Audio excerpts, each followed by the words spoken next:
ఈరోజు అందరికీ జైపీ. ఈరోజు తెలంగాణ రాష్ట్ర మాలల జేఏసీ పిలుపు మేరకు షెడ్యూల్ కులాలన్నీ ఐక్యంగా ఉండాలి, విడదీయడం కరెక్ట్ కాదు, విడదీయటం వలన నష్టపోతున్నాము, ప్రధానంగా మాలలు నష్టపోతున్నారు. తీర్పు లేదు. ఇక్కడ తెలంగాణ రాష్ట్ర ముఖ్యమంత్రి ఇచ్చిన తీర్పు ఏదో మాకు కట్టుకుంటాం. షెడ్యూల్ కులాల్లో ఏదైనా వెనకబడ్డ కులం ఉంటే మీరు డాటా తీసుకొని ఏ కులం అయితే వెనకబడ్డదో ఆ కులానికి ప్రత్యేకమైన ప్యాకేజీల ద్వారా వాళ్ళని అభివృద్ధి చేయాల్సిన బాధ్యత కేంద్ర రాష్ట్ర ప్రభుత్వాలు తప్ప. ఎందుకంటే ఉదాహరణకు క్రితంలో బాధితులకి వెనకబడ్డని చెప్పి వాళ్ళ సోదర పరిశ్రమ జాతులని చెప్పి దక్షిణ కొట్టను కోస్తారని చెప్పి వాళ్ళకి ప్రత్యేకమైన గిరిజాపురం ఒకటి పెట్టారు. అంటే 59 కులాలలో లేని అవకాశాన్ని వాళ్ళు ప్రత్యేకంగా కల్పించారు. ఎందుకంటే వాళ్ళు వెనకబడ్డారు. మరి అదేవిధంగా ఈ కులాలు ఎవరు వెనకబడ్డట్టయితే దాన్ని గ్రహించి గుర్తించి వాళ్ళకి వెసులుబాటు కల్పించాలి తప్ప ఉన్న కులాలని విడదీయడం అనేది ఎంతవరకు ఇది కాదని చెప్పి సుప్రీంకోర్టు తీర్పుని పునఃపరిశీలించాలని చెప్పి ఆల్రెడీ మేము కోర్టు వేయడం కూడా జరిగింది. అయితే ఇప్పుడు మెడికల్ కాలేజీల్లో, ఇంజనీరింగ్ కాలేజీల్లో, హాస్పిటల్లో, ఉద్యోగాలలో అన్నింటిలో కూడా రోస్టర్ పాయింట్ 22 ఉండటం వలన ఇప్పటివరకు ఉద్యోగాలు రాలేదు. ప్రభుత్వ కళాశాలలో, యూనివర్సిటీలలో ఇప్పుడు జరిగిన నియామకాలలో మాకు అన్యాయం జరిగింది. అయితే ఈ యొక్క 99 జీవో రాకముందు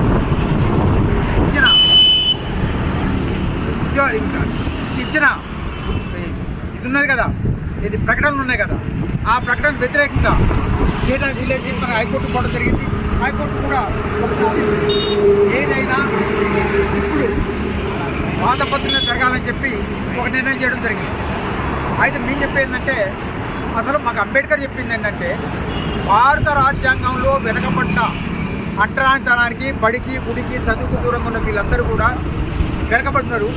వీళ్ళందరినీ ముందుకు చెప్పాలని చెప్పంటే వీళ్ళకి రిజర్వేషన్ కల్పించాలని చెప్పి కానీ ఈ రిజర్వేషన్లో తక్కువ వాడుకుంటానని చెప్పి ఈ కులాన్ని విడదీయడం అన్నది అనివార్యంగా భారత రాజ్యాంగాన్ని వీళ్ళు దూసుకొడుతూ దాన్ని అగౌరవపడుతుంది.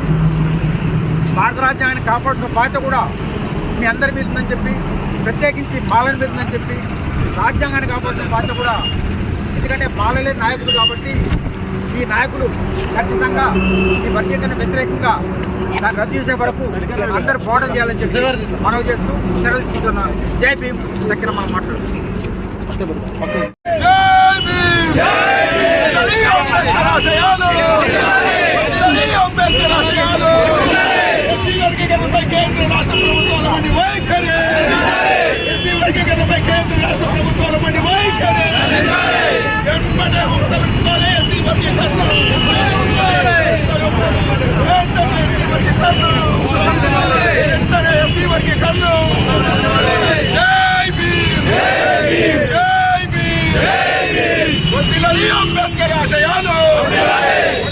అంబేద్కర్ ఆశయాలు, అంబేద్కర్ ఆశయాలు,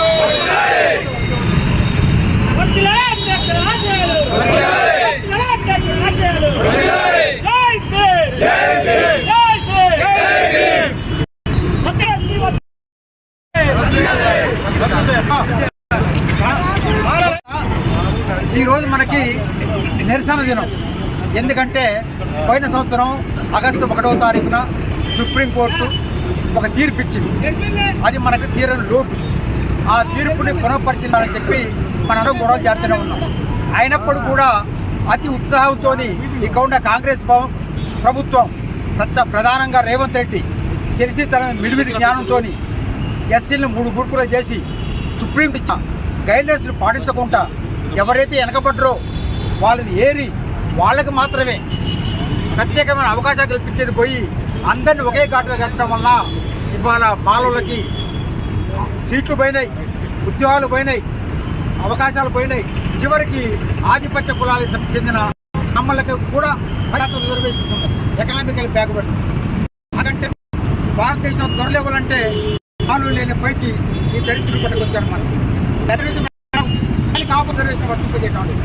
దానికి కాను ఆ 22 దాంట్లో పెట్టిన ఏది యోగ్య పద్ధతిని వెనక్కి తీసుకురావాలని చెప్పి మనం ధర్నా చేద్దాం అనుకున్నాం. ఈ ధర్నా అయిపోయింది. లేకపోతే చెప్తే మన కలెక్టర్ ఆఫీస్ ఉంటే కరెక్ట్గా మెమోరాండం ఇచ్చే సరిపోతుంది. మెమోరాండం ఇచ్చి మనం కూడా ఎటువంటి పోదాం. దయచేసి అన్నిదా భావించకుండా అక్కడ లైవ్ ఉంటుంది. లైవ్లో అక్కడ మాట్లాడదు.